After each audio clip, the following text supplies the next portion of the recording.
What's up, everybody? Wide receiver rankings. We're going to go over in this video Dynasty wide receiver rankings. And I actually did this episode live, so I got some interaction in here. So I've edited, cut some things out. But Dynasty rankings, again, just very subjective to how you feel about age, value, and production. How do you value those things? How you rank them? So if you do like Dynasty rankings, guys, just drop that like, smash that subscribe if you're new. But let's get right into it. There's a lot of guys that you'll be surprised about, but of course you got Kevin. What up? Of course you got JJ at number one and Chase at number two, up in that first tier. I mean, you can interchange them. You could put Chase first. I mean, I won't argue that because the quarterback situation is going to be murky. Minnesota. We don't know what's happening with Kirk Cousins. They're deciding not to extend him. So I think depending how far they get in the playoffs might determine whether Kirk Cousins comes back or not. I mean, the defense is bad, but our offense, I mean, we went out and got Addison, we got Hawkinson, so I expect us to air it out. I think we're going to throw the ball a lot this year. So can't argue if you want to put Chase ahead of him because of the quarterback situation. Right to Joe Burrow, he's going to be tied to him for a very long time. Joe Burrow is going to be throwing 35 plus touchdowns a year. And Jamar Chase, all he has to do is stay healthy and he's going to ball out. So if you want to put Jamar Chase ahead of JJ, then it's fine. But I've got JJ ahead of him. I just think JJ is a better overall talent. And I don't think the Vikings will make that just go to waste. I think if it's not Kirk Cousins, it should be somebody else that should be pretty good. But we'll see. Wide receiver three, it'd be CD Lamb in the next tier. So starting off the second tier, you got CD Lamb because Jay and Chase are just kind of a step above of everybody else that's out there. So that CD starting off that third tier. I mean, he didn't even play the whole season with Dak, and he still had what 107 catches, like 1,300 yards. I mean, whole season. I mean, CD. There's a chance there's still another year that CD could hit. You know, can he get 1,500, 1,600 yards with a healthy Dak all season? I don't know. We'll see. But he leads off the tier here for me, mainly because of the age. Because him and AJ Brown, I kind of have the same. I mean, they're interchangeable. Pick who you like more. But CD just he is a little bit younger and hasn't been injured as much. I mean, AJ is a bully out there, so he's a guy that does come with a little bit of injury concern. Albert, what up? But I mean, I'll surprise you all because I'm gonna have Garrett Wilson up here in this tier, and I'm gonna have him before AJ Brown because of that age. Because now he's playing with Aaron Rodgers. I have Garrett Wilson as my wide receiver for in Dynasty. I don't know. Tell me how y'all think about that. I mean, he is climbing up rankings, but I mean, listen, for 2 yards per route run last season as a rookie, guy that had over 1,100 yards as a rookie with straight garbage quarterback play. Now gets a Hall of Fame QB in Aaron Rodgers, who throws 35 plus TDs a year in his best days. I mean, now he's got a guy like Garrett Wilson, just like he had Devontae Adams. Obviously, last year was a down year. No Devontae Adams, bunch of rookies on that team. Got Garrett Wilson here as the number four wide receiver, and AJ Brown as the number five. Ends the tier right there because I think there's a little bit of a tier drop after those five guys. Oh, starting off this tier three is going to be Sun God. We've been saying for years now that once guys get healthy, his target share is going to come down, but he's still one of the leaders in the league in his target shares, targets per route run. He's just constantly getting targeted, just dominating in that slot position for the Lions. Since his rookie year, the second half of the season, after they changed the offensive coordinator, he just has been unstoppable. I mean, even last season, he came out a couple games, so his fantasy points per game is a little bit skewed because he did come out early in two of the games. JMO, who is on suspension, there was recent news that JMO actually, there's recent news that JMO did not make a bet in the team facility. They were on the road and he made a bet at the hotel. So I don't know if this can be appealed or if he gets less games. I'm not exactly sure what the rule is, but he might not miss first 6 games of the season. Pick Jefferson first overall in a single QB, half PPR, 10-man league. I'm thinking CMC or Jefferson. Hopefully, G. Wilson comes back to me. Yeah, I take Jefferson in a single QB because you don't got to go QB that early. So, yeah, I mean, it's 10-man. I mean, how many starters is it? Song. Yeah, it starts 10. I mean, yeah, I'd still take. Yeah, I'd take Jefferson there. Yeah, even when JMO comes back, JMO is JMO and St. Brown are kind of complement each other, right? St. Brown is that underneath intermediate guy, and then you got JMO kind of taking it off the top, those more deeper kind of routes with that speed. So I don't think JMO is going to be an issue for St. Brown at all. Laporte is definitely not going to be an issue. Hawkinson wasn't. Gibbs is not going to be an issue. Swift wasn't. So I just don't see, how much worse St. Brown can get. I only see him kind of going up from here. So St. Brown leading off this third tier. Then we've got Jalen Waddle. Jalen Waddle has done it both ways. 2 years in a row. Rookie season did it PPR wise, and then last season did it with the yards after the catch. But yeah, Jalen Waddle coming in next year. It's my wide receiver 7. Because yeah, you do it both ways. He's with Tua. I mean, as long as Tua is healthy. Now there is a little bit of risk with Tua because don't forget he has been concussed. You've got Cheetah on the other side, who is the wide receiver 1 on that team. And if Tua goes down, I don't know if both of these guys can be still as relevant. But Jalen Waddle's still relatively young. I mean, very good efficiency wise. A very safe guy to go with, I feel like. But again, we've got to hope that Tua stays healthy because that will just kind of increase his value if Tua continues to do his thing. Oh, after Jalen Waddle, we've got my guy Chris Olave, wide receiver 8 in this third tier here, right after Jalen Waddle. And these guys are all kind of interchangeable. Kind of pick who you like. That's why they're in the same tier there. But Chris Olave over 1,000 yards last year. I didn't even play all the games. I think he missed 2 games with pretty not great QB play. Chris Olave is a guy I think takes a step up this year. You got Derek Carr, who was just beating Devontae Adams. So he knows how to kind of get the ball to a receiver. You saw Hunter Renfro with over 100 catches that season 2 years ago. Yeah, I really like Chris Olave this year. Michael Thomas is coming back, but he's not the same Michael Thomas of old. Kind of getting up there in age.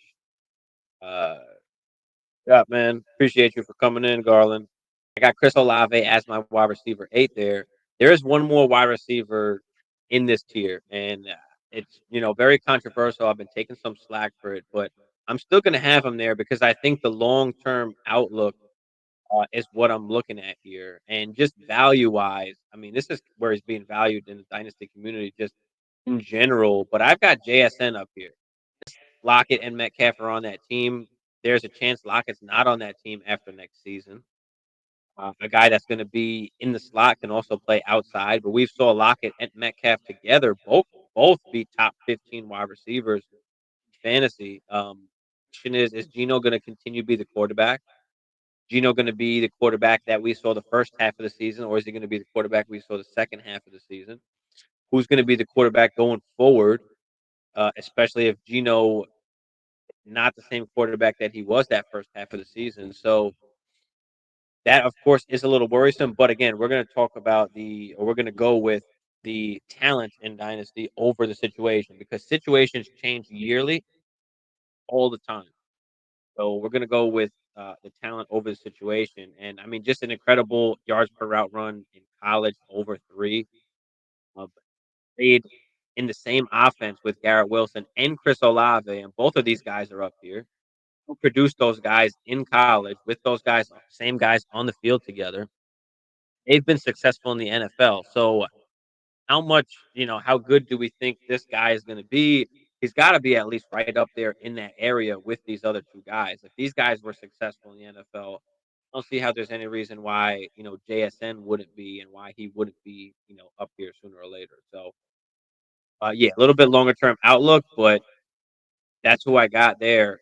Uh, my wide receiver 9 in Dynasty. I know he's a rookie. And listen, Marvin Harrison Jr. next year is going to be a top 10 guy as well. So, Bayou, what up, Bayou? Appreciate you for coming in, brother. Just hit that like if you're out there. Hit that sub if you're new. GHL. Trading Cup for a first and Danny Gray. Okay, I'll take the first. I mean, what is it? An early first? Is it a mid first? Is it a late first? What's the situation on your team, Chris? Are you trying to rebuild?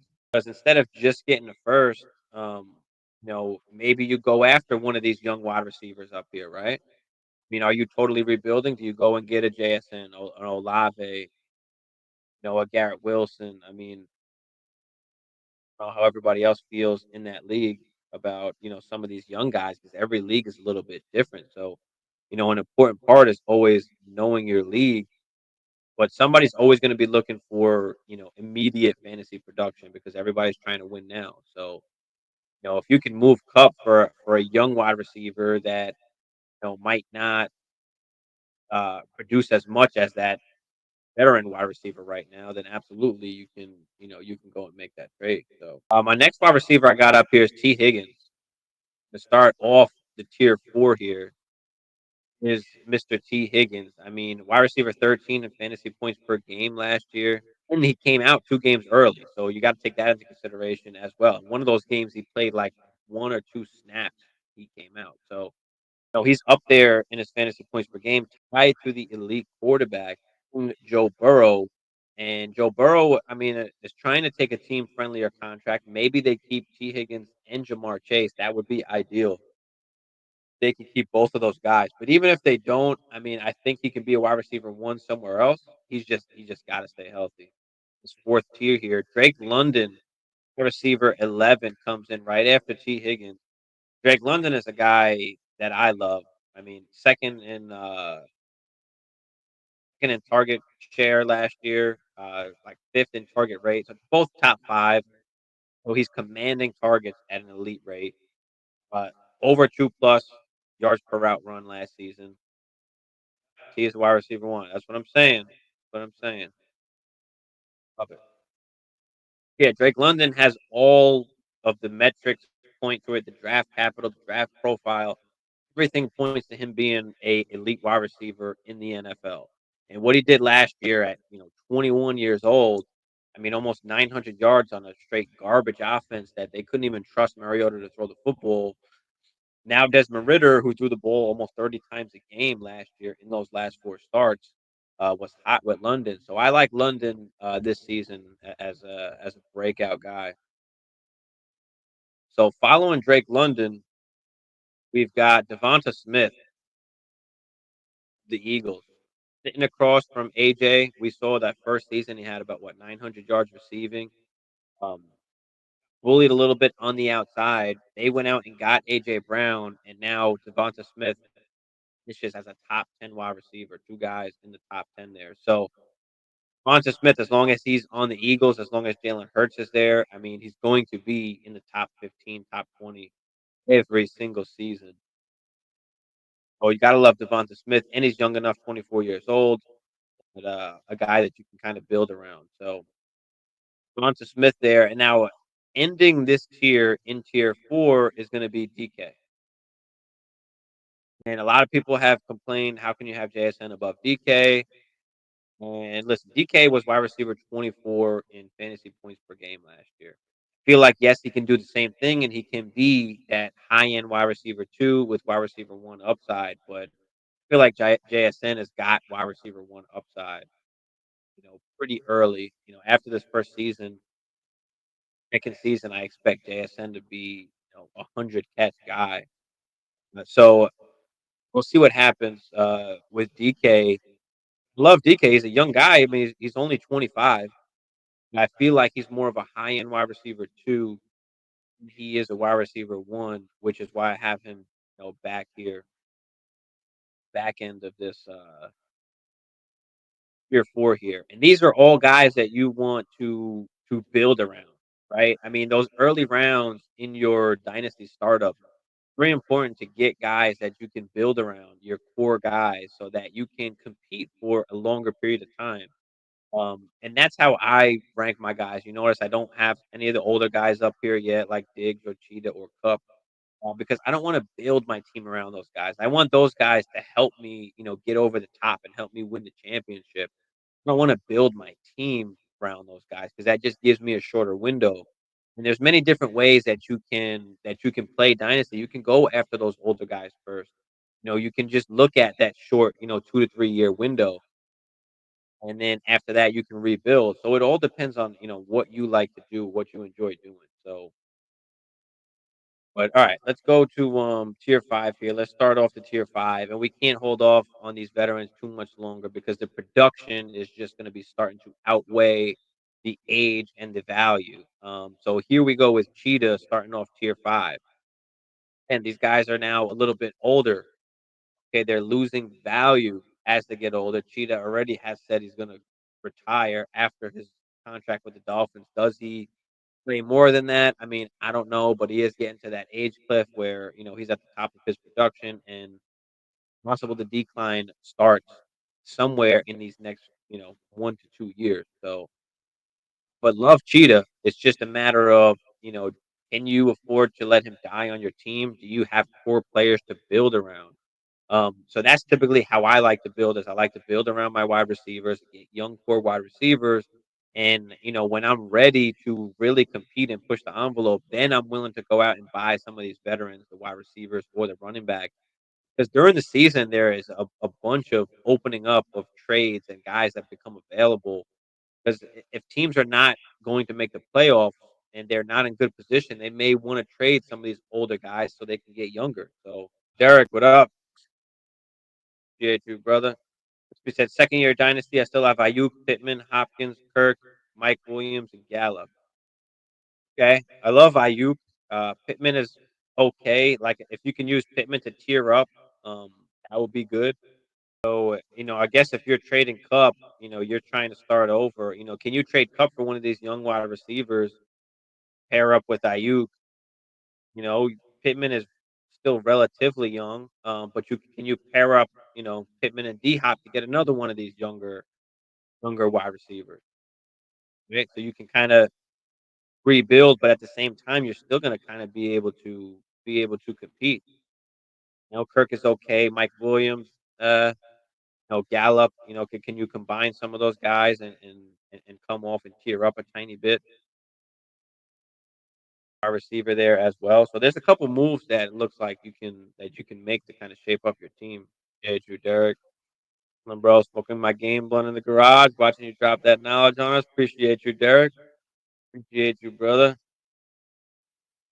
Yeah, so I got Cheetah here, and you guys let me know what you guys think. Like, how do you guys value the production, the age, the value? Because rankings, especially dynasty rankings, are just very subjective to how you want to play and how you build your team. Like, this doesn't mean that I would rather have ASN than Cheetah if I'm in win now mode, right? And that in that sense, yes, I would want Cheetah over JSN. So depending on your team roster construction, like that depends on which of these guys, that you want. But when I'm in a dynasty startup, like this is kind of how I see things. This is kind of how I see the board, how I want to build my team. So, this is exactly how I see it, how I draft, how I kind of break it down into the different tiers and what are the guys I'm looking at in those specific areas. So, for me, I just don't want to start my team with a Cheetah or a Cooper Cup or a Stephon Diggs as my number one wide receiver, unless you're playing in a specific format that can favor that. Okay, if you're playing in a short like start eight, then yes, maybe the running backs are a little bit more valuable, and the wide receivers is better to kind of just stay in that win now mode because you need the hammers in order to win with that short format. So, Marty said, waiting on Addison. Yeah, yeah, I feel you. Listen, will get here sooner or later, bro. Right, so after Cheetah, we got Stephon Diggs. He's still going strong. He's still got a few more years left in the league. He's still top 10, every season. He's tied to Josh Allen. So you can expect Stephon Diggs to continue to do what he's doing for the next few years, but he is getting up there in age. The value is starting to decline. So that's why I have him here in this same range. I'll follow that up with Cooper Cup, who's another aging wide receiver. Cooper Cup, a little bit more risky. I mean, we saw what happened last season with Stafford, did not play well, still was feeding Cooper Cup, but is Stafford going to be the long term QB? Are the Rams going to be so bad that they go into a rebuild?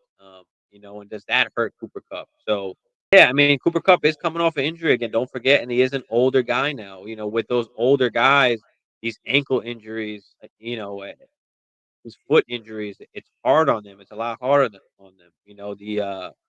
We saw Keenan Allen last year with the hamstring. I mean, he missed like 10 games with that damn hamstring. So it's rough. It's rough, bro. Yeah, all good, bro. So it's hard with some of these older guys. Like I don't want to take the chance on Cup. I'd rather just go pay for Diggs or Cheetah than go out and pay for Cup. All right, and this is a big tier here. But after Cooper Cup, we got Jerry Judy, and I'm a big fan of Jerry Judy, especially this year. Finished out the season strong, and now you've got Russell Wilson, who I don't know how much worse he can get from last season. That was just bad. You got Sean Payton coming in, Hall of Fame coach, who hopefully turns things around. I mean, he knows how to use his talent on offense, so you would think that Jerry Judy would get fed Devontae Williams eventually if he's healthy. So Jerry Judy is the clear-cut number one guy, and it seems like this is the season, hopefully, that he breaks out. Everything is kind of lining up for him to be the breakout guy. To Jerry Judy, we got Devontae Adams. We can't hold off on Devontae too much longer. I mean, we saw even what he did with the backup quarterback last year, that last game of the season. What do you have? 3 touchdowns. So with Jimmy G, looks like Jimmy G is going to be okay. He's going to be the starter. So I'm okay with Devontae. I don't know how much further I can put him down. I personally don't like Devontae. I would not, draft him in a startup at all. Unless obviously he's fallen into a crazy range, but not a guy I'm really all in on for this particular season. I just think that things are not lining up they once were. Being how old he is, it's just rough. I mean, the value is just incredibly down as it is. So I'll pass on Devontae this year. Yeah, he always he is a beast, and I'm not arguing that he's not a beast. But there are things that are out of his control. The environment around him, the QB, there's a lot of things out of his control that, especially at that age, like he can still put up 1,200, 1,300 yards, I think. No, I'm not saying that he won't, but it might be short lived. And, the chances are it's going to be a little bit harder for him to do that this particular season than it was last season. So that's why we got Devontae there. Now, after Devontae, we got my boy Brandon Ayuk, who was my guy last season. Last season, had said that he was going to be better than Debo. He's going to have a better season than Debo. Now Debo got hurt, so can't take all the credit for that. But Ayuk is a guy that all of a sudden now DBs just can't hang with. They can't cover him. His route running, his separation, getting off the line. He's excelling at all of these things. And last year finished wide receiver 15 in full PPR, and it kinda can only go up from here. I'm excited for if Trey Lance is a starter, I think, the ceiling's even higher for a guy like Ayuk. If Brock Purdy's a starter, he might be around the same, but yeah, that's one of the things with Devontae is he's a great deep ball catcher. He's a great guy, deep, and we saw last year, a bunch of bombs and just long completions, and Jimmy's not that kind of guy, but we'll see, we'll see what happens, but I'm a little bit worried, about Devontae there, but yeah, Ayuk is my guy, and he's a young guy too, 25 years old. I mean, we'll see what they do with him after, this season. It is a contract season for him, so we'll see if he winds up staying on the 49ers or if they let him go. Yeah, I've got Ayuk here as my wide receiver, what is this, 19 now, this 5th tier. There's one more guy in this 5th tier, and just can't put him any lower than put him any lower than this because he is a guy that has been a top 5 wide receiver in the league. Yes, he hasn't played in 2 years, but Calvin Ridley is still one of the best route runners and separators in the NFL. He goes to a team now with a young quarterback who can sling it, who might throw, 30 plus TDs this season. Calvin Ridley is going to be a beneficiary. Did I say that right? A beneficiary of that. Um, Yeah, top 5 guy. I mean, he hasn't played in 2 seasons, so, that there is a little bit of risk there, but how can I put him much further than some of these other guys, with Diggs and Cheetah and Cup? Just I wanna take that chance on him. I think Trevor Lawrence is gonna sling the rock this year a lot. So, yeah, I'm all in on Calvin Ridley.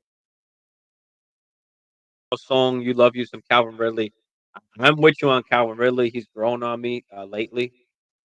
But, I mean, as I said, as I've been saying all offseason, as we get closer and closer to the season, Ridley is starting to go up in ADP. More people are starting to talk about him. They're seeing the connection there with Trevor Lawrence. So, ending out this 5th round, got Calvin Ridley here for Dynasty wide receiver 20. We get into the 6th tier here, and we're gonna have my guy Quentin Johnston here. Johnson, a young, I mean, elite wide receiver that, well, if he reaches his full potential, he can be an elite wide receiver with size, the way he can run with his speed. Obviously, he's got to improve the hand catching. Obviously, he's got to improve his route running. He's got to improve getting off the line of scrimmage. He's got to improve his tested catch percentage. But Quentin Johnston, a guy that finds himself in a perfect situation where he does not have to be the number one, not have to be the number two right off the bat. He's got two experienced veterans with him, with Mike Williams and Keenan Allen, so it gives him a time to really, develop into the wide receiver that he can be, tied to an elite quarterback in Justin Herbert.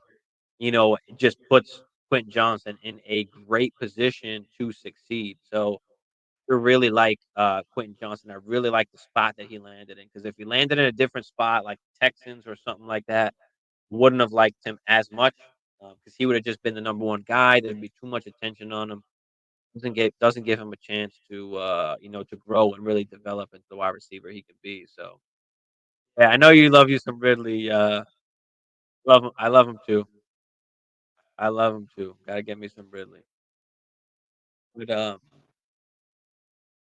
after Quentin Johnson, we got my guy Chris Godwin. I just can't push him down much further. One of the elite wide receivers in the NFL, an elite wide receiver in Matt Harmon's reception perception. Just in a bad situation right now, a very bad situation with Baker Mayfield and Kyle Trask. I mean, it's gonna be rough, with those guys. But he is a guy that is starting to get a little bit older. If the Bucks decide to, they have to tear it all down and rebuild, does he get moved? Right? We go with talent over the situation.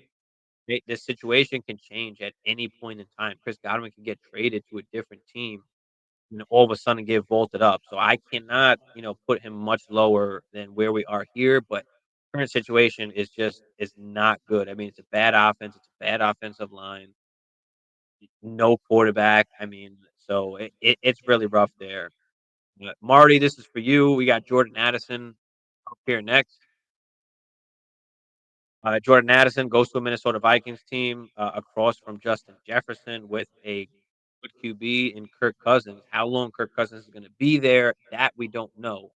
They did not extend him, so I'm not sure what's going to happen there. I think they're going to kind of see what happens this season, and then from there determine what they want to do. At the quarterback position. But I mean, Addison has a chance to be the most productive rookie in the first, in this rookie season, just by opportunity. Right off the bat with a good offense and a good quarterback. So expect Addison to step right into that number two role. KJ Osborne, either KJ Osborne is either outside or Addison is. I mean, Addison not great off the press, so going off the outside. But when you got JJ across from you, that doesn't leave you against the best cornerback. So I think Addison and KJ kind of will be intertwined both inside and outside. But we'll see what happens.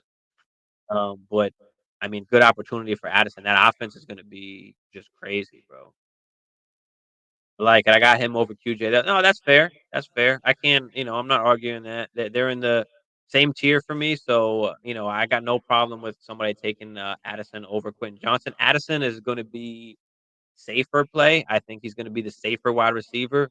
I just think Quentin Johnston, his ceiling, the potential is just so much higher, especially with a guy like Herbert, who he's gonna be with for a long period of time.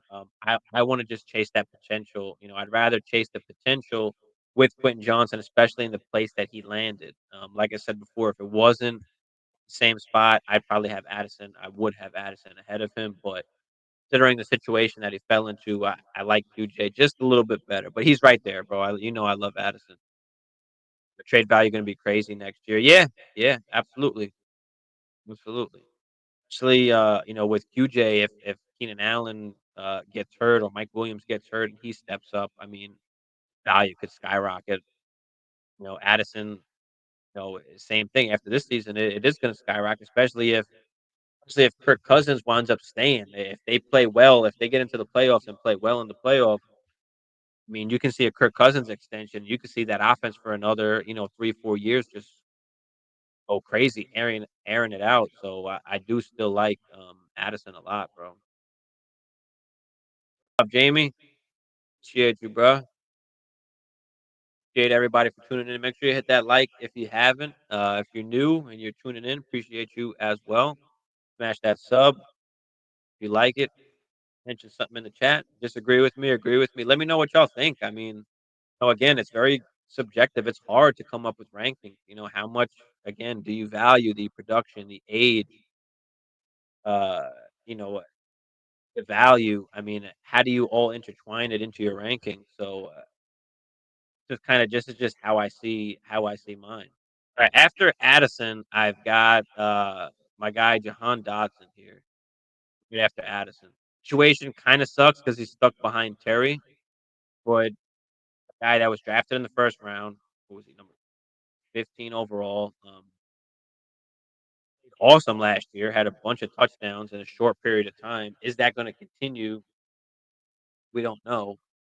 But it sucks. He has to play behind Terry, but we'll see what happens going forward. But a good young wide receiver that you want. Again, we're looking at talent, not the situation. The situations change every year. So I do like Jahan Dotson. Hopefully, he stays healthy this year, and Howell can at least throw the ball and get the ball to him. We'll see what happens with Sam Howell there.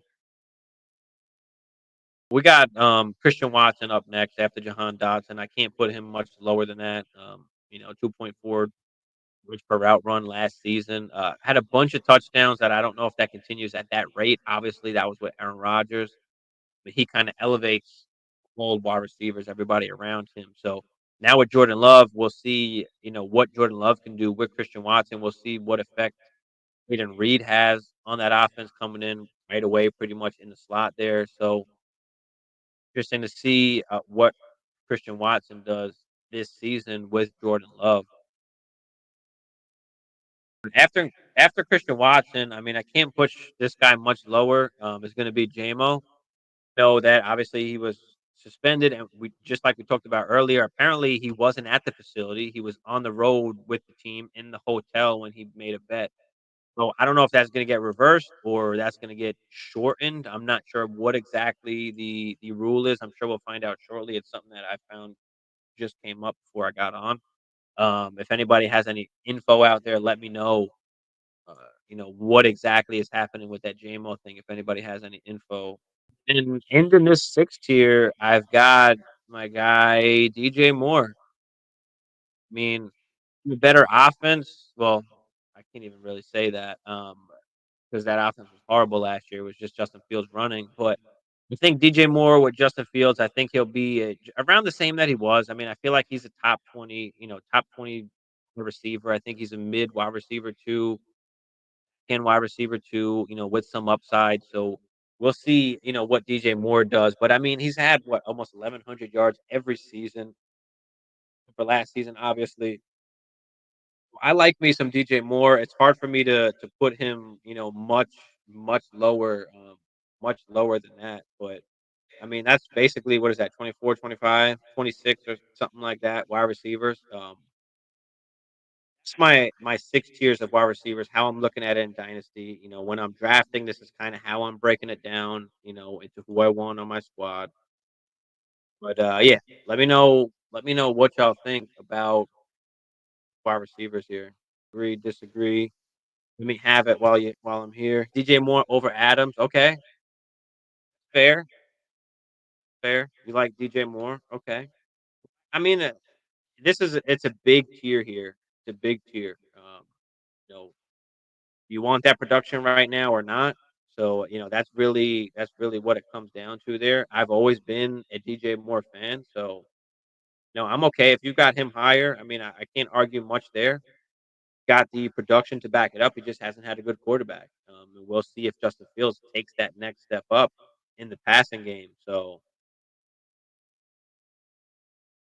small son, but I trust you made all the right calls. Yeah, I mean, you see it here. You see it here. You let me know, bro. You let me know. Much further down would Pickens be? He would be coming up. Hold on. Got him.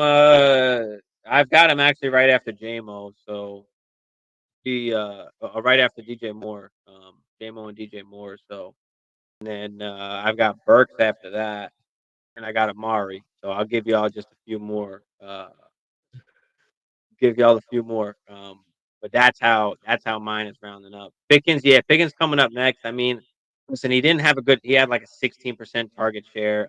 It doesn't get good separation. Doesn't run great routes. So it's what I'm a little bit worried about with Pickens. I'd rather wait a little bit and take Deontay Johnson instead.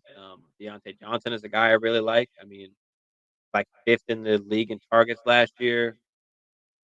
So 0 touchdowns, but was 30th in PPR. I mean, yeah, I'll take Deontay Johnson over Pickens. So some elite trades today during a rookie draft. What'd you wind up doing, Jamie? Let me know. More DK, DJ Moore over Adams. That yeah, I mean, I can't get behind that one, but I can see why you would have him there. Why you would have him there. So everybody values things differently. Everybody's got different feelings. So ain't nothing wrong with that, man. Traded Michael Thomas for the 209 to take Mims. Okay. Also trading Thornton for the 308 to draft Tillman. Okay. Not bad. Bad. I like it. I like Tillman. I like Mims. So leagues that don't start tight end, where do you rank the top 3, 4 tight ends on this list? Kelsey, Hawk, Andrews, Pitts. Well, if it's tight end, it's tight end premium, right? You're talking about Hustlers leagues like tight end premium. Listen, those guys score fucking. Uh, those guys score points. So just to give you example here, took Hawkinson early, but put up 300. Like Hawkinson put up 362 fantasy points last season. And Jalen Waddle, if I look at his production, Jalen Waddle put up 381 points of fantasy production last season. And this is in one of Hustlers league. So that's how the scoring is TJ Hawkinson put up 20 less points than Jalen Waddle did with the added tight end premium. So when you're taking that into consideration, I mean Hawkinson would be up like in this range here with T. Higgins, Drake London's like he would be up in here. I mean, he's a young tight end that's scoring that many points. I mean, he'd be in this range here. You could argue that you could put the older guys ahead of the tight end, especially if you don't have to start a tight end. But depending how you wanna do it, so that's just kind of gives you an example there. What the tight end premium does or changes those elite tight ends. So name league traded Madison for the 109 to draft Kincaid. Okay, okay, like that.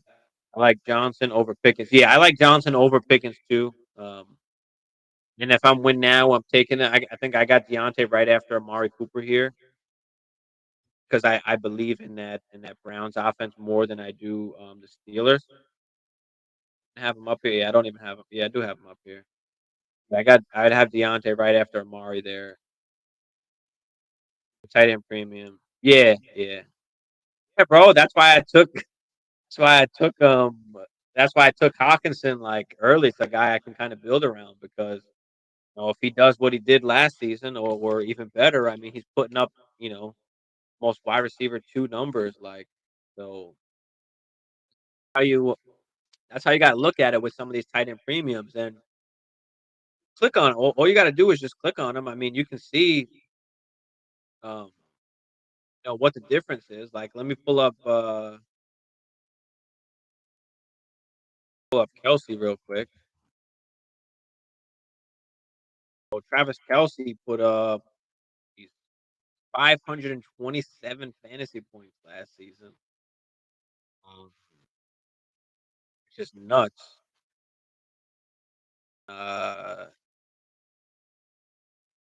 Hill put up 533.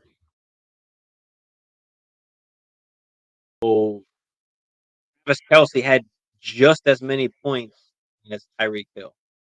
Look at Justin Jefferson, 571. I mean, he's at 527. So, I mean, 50 points behind the wide receiver one is Travis Kelce. And that's insane when you add in that, even that little extra half point. So,